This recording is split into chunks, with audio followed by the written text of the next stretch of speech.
Bonjour et bienvenue dans ce journal du 14 août. On jette tout de suite un coup d'œil sur la météo prévue ce samedi avec des températures en baisse.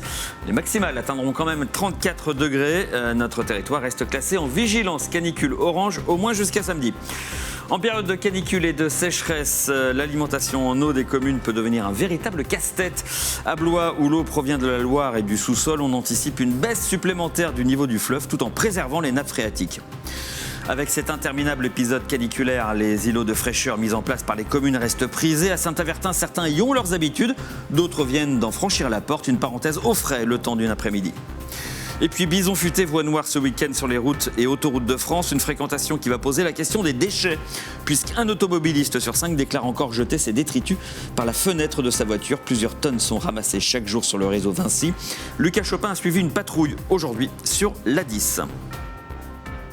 Et on commence par prendre la direction de Blois, où entre sécheresse et canicule, alimenter les habitants en eau potable peut être un sacré casse-tête pour Aglopolis. L'eau du robinet est puisée dans la Loire et dans les nappes souterraines.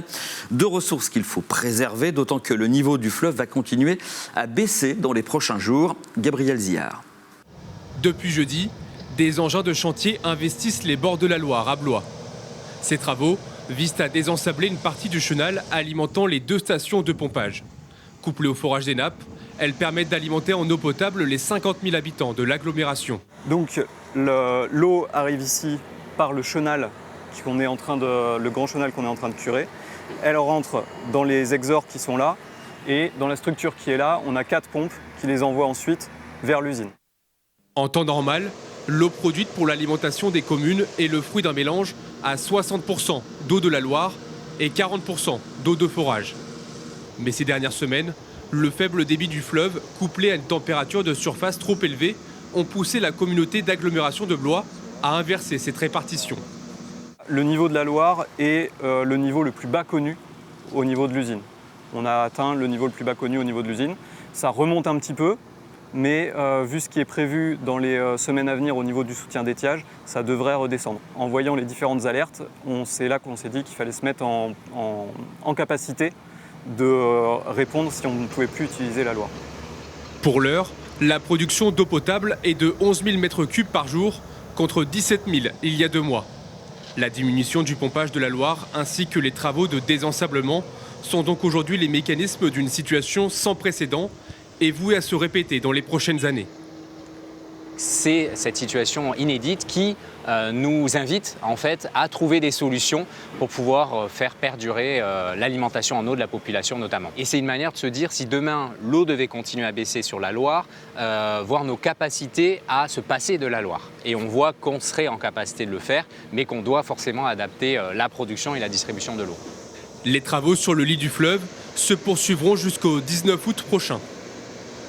Et puis la sécheresse s'intensifie en Indre-et-Loire. La préfecture a classé aujourd'hui la Loire et ses affluents au niveau crise, tout comme le Cher et l'Indre, des classements qui s'accompagnent de mesures de restriction de l'usage de l'eau à retrouver sur le site de la préfecture. Le risque incendie est lui aussi monté d'un cran en Indre-et-Loire. Il était classé pour la journée de vendredi à un niveau très élevé, comme dans 3 autres départements français. Une pression supplémentaire pour les pompiers sous tension sur tout le territoire depuis le début de l'été. Mobilisés sans relâche, ils réclament davantage de moyens et un système de financement pérenne et clair au niveau de l'État et des départements. Le SDIS d'Indre-et-Loire, par exemple, n'a pu boucler son budget 2026 qu'avec un concours supplémentaire de certaines communes. Mais les pompiers n'ont rien obtenu de la part de Laurent Nunez, le ministre de l'Intérieur, qu'ils ont rencontré hier. Parmi les présents, Anthony Chauveau, sapeur-pompier en Indre-et-Loire, vice-président de l'UNSA, sapeur-pompier. Comme les budgets sont à la corde, si on n'a pas un nouveau souffle l'an prochain, clairement, on va arriver à des impossibilités budgétaires et on sera obligé de toute façon de faire des choix sur nos engagements opérationnels. Du coup, l'intersyndicale sapeurs-pompiers est en cours d'organisation ce qu'on va appeler une colonne de renfort de la révolte avec l'installation d'un campement sur la place de la République entre le 26 et le 29 septembre où on sera présent jour et nuit. Les températures devraient baisser ce week-end, mais les relevés d'aujourd'hui étaient assez impressionnants. 42,7 degrés au Loroux en Indre-et-Loire, 42,5 à Salbris, selon les relevés de l'association Météo Centre Val de Loire. Au-delà de ces pics de température, c'est la durée de ces épisodes caniculaires qui épuisent les organismes. Les salles fraîcheurs mises en place par les communes et les collectivités sont évidemment les bienvenues, des lieux refuges que certains ont l'habitude de fréquenter depuis le début de l'été. Direction Saint-Avertin pour une parenthèse de fraîcheur, Léa Turquier. C'est la 5e fois que Jocelyne vient passer l'après-midi ici, au frais. Aujourd'hui, elle a choisi d'apporter un peu de lecture pour s'occuper. C'est tout à fait ce qui me convient. Déjà, pour être au frais un petit peu, hein, voilà, profiter. Et puis l'environnement, c'est très convivial, quoi. À la table voisine, Michel s'est trouvé des partenaires de jeux de société. Venir à l'espace Simone Veil, qui est climatisé, c'est aussi une bonne manière de sociabiliser. Bien faire des jeux, ça me plaît bien. Et comme on ne peut rien faire d'autre avec ce temps très très chaud, il faut qu'on fasse attention à nous. Je viens plus pour la fraîcheur et puis pour rencontrer les rencontres. Voilà. Certains clubs de la ville, jouant tous les vendredis ici, profitent aussi de la fraîcheur. Il y a une partie tarot, une partie belote. On a le choix, on joue à ce qu'on veut. On est au frais. Très bien. Au fond de la salle, Marie-Odile et Liliane, sa voisine de palier, se sont installées pour bavarder. Oh, je suis très bien là. On s'est croisés et on s'est dit, tiens, on irait bien. Voilà, pendant 2 heures, on est au frais.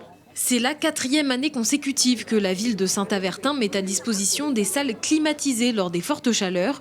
Ici, agents et élus se relaient pour ouvrir le lieu accessible à tous et particulièrement fréquenté cette année suite aux nombreuses canicules.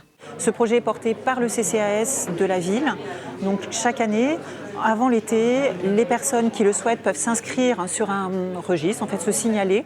Et donc on prend contact avec eux pour s'assurer que tout va bien, qu'ils n'ont pas de difficultés ou pour savoir s'ils ont besoin d'aide et puis voilà, discuter un peu avec eux. Et puis on contacte aussi systématiquement toutes les personnes de plus de 90 ans. Cette semaine, plusieurs villes de la métropole tourangelle ont donné accès à des salles climatisées comme La Riche ou Ballon-Miré. À l'approche du grand pic de circulation du 15 août, la crainte de voir des déchets se multiplier le long des autoroutes grandit.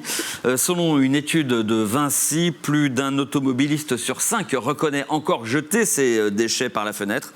Les hommes en jaune en ramasseraient 25 tonnes chaque jour sur l'ensemble du réseau. Lucas Chopin a accompagné une patrouille ce matin sur la 10. On va faire du pitage, ramasser les déchets. On est amené à le faire assez régulièrement, maintenir les airs propres et puis la sécurité aussi pour pas qu'il y ait trop de déchets qui puissent s'envoler sur les voies et gêner les automobilistes. Plusieurs fois par semaine, Anthony, comme ses collègues, patrouille sur le réseau autoroutier. Il ramasse tout type d'objets, y compris sur les aires de repos. Malgré les poubelles, beaucoup de déchets sont jetés sur le sol et dans la nature. Une zone qui est particulièrement sale puisque on est juste avant de se réinsérer sur le réseau. Et donc les poubelles, c'est facile de les jeter par la fenêtre, quoi. Donc beaucoup de déchets alimentaires, de paquets de cigarettes, de canettes, enfin voilà. Ce qu'on a fini mais qu'on jette avant de repartir.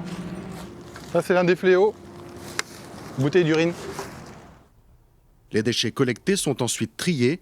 L'agent routier rapporte de nombreuses trouvailles au centre de Chambray-les-Tours. Ça c'est ce que j'ai ramassé ce matin dans la traversée de Tours. On a du bois. On a des morceaux de plastique, un morceau de chaîne en ferraille aussi. Voilà, ça c'est juste ce qu'on peut ramasser le matin avant qu'il y ait trop de trafic. Mais c'est surtout ça qu'on rencontre de la bande de roulement, que ce soit de poids lourds ou de véhicules.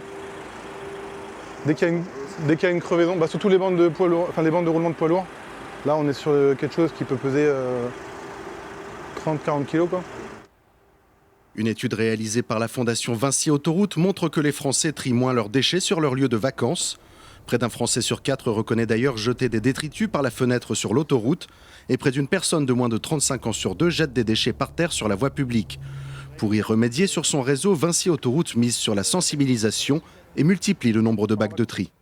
100% de nos aires de repos et de services sont équipées de dispositifs de tri sélectif notamment.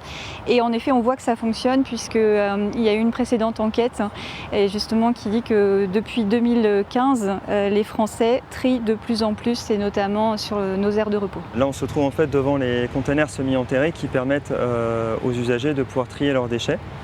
Et ensuite, nous, on assure en interne, donc avec nos patrouilleurs, la collecte de ces déchets avec un camion qu'on a en propre. Ce qui nous permet ensuite de les valoriser, donc soit de manière énergétique pour les ordures ménagères ou bien en matière pour les emballages. Pour éviter de polluer et de mettre en danger les usagers, il est conseillé de vérifier la pression de ses pneus, de bien accrocher les éléments comme les vélos ou les coffres de toit et bien sûr de conserver ses déchets dans la voiture jusqu'à une aire de repos avant de les trier.